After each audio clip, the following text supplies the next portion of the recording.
السلام علیکم پیارے بچوں، تیسری جماعت اردو کی کتاب بسم اللہ الرحمن الرحیم، سبق نمبر 12 میرا ملک اور اس کے ہمسائے۔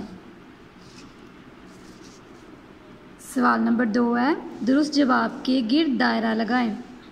پاکستان دنیا کے نقشے پر نمودار ہوا 14 اگست 1948 کو، 14 اگست 1947 کو، 15 اگست 1947 کو یا پھر 14 جولائی 1947 کو، 14 اگست 1947 کو۔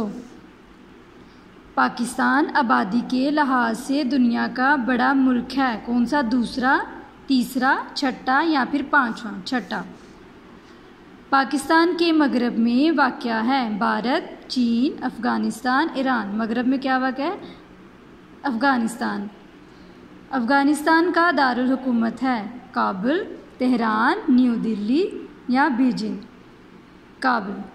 آبادی کے لحاظ سے دنیا کا سب سے بڑا ملک ہے پاکستان، افغانستان، چین، ایران۔ چین۔ تاج محل واقع ہے پاکستان میں، بھارت میں، ایران میں یا پھر افغانستان میں؟ کہاں واقع ہے؟ بھارت میں۔ سبق میں سے ایسے 5 الفاظ ڈھونڈ کر لکھیں جن میں ہے ہو ان الفاظ کے حروف بھی الگ الگ کریں، جیسے ہمسایہ۔ ٹھیک ہے، جیسے انہوں نے ہمسایہ کے حروف الگ الگ کیے، ہم نے اس سے 5 لفظ اور بنانے ہیں اور ان کے حروف الگ الگ کر کے لکھنے ہیں۔ ہمارے، ہوائی، ہندو، ہنر، ہرن۔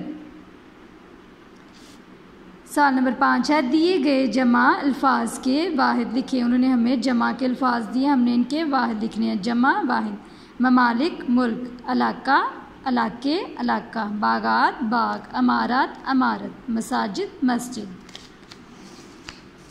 سوال نمبر 6 ہمارا، دیے گئے الفاظ میں سے ہم معنی الفاظ چن کر پتے میں لکھیں۔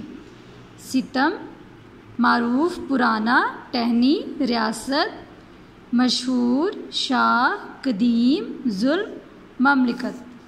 اب ہم نے ملتے جلتے الفاظ جو ہم معنی ہیں وہ ہم نے ایک ساتھ پتوں میں لکھنے ہیں، جیسے یہ ستم لکھا ہوا ہے ساتھ ظلم۔ ٹھیک ہے، پرانا، قدیم، مشہور، معروف۔ ٹھیک ہے، ٹہنی، شاہ، ریاست، مملکت۔ ٹھیک ہے۔ سوال نمبر 7 ہے، دی گئی مثال کے مطابق زمانہ حال جاری کے جملوں کو زمانہ ماضی جاری میں بدل کر لکھیں۔ زمانہ حال، مثال کے طور پر احمد کہانی کی کتاب پڑھ رہا ہے، احمد کہانی کی کتاب پڑھ رہا تھا، یہ ہم نے ماضی میں اس کو کیا ہے۔ مانو جلدی جلدی دودھ پی رہی ہے، مانو جلدی جلدی دودھ پی رہی تھی۔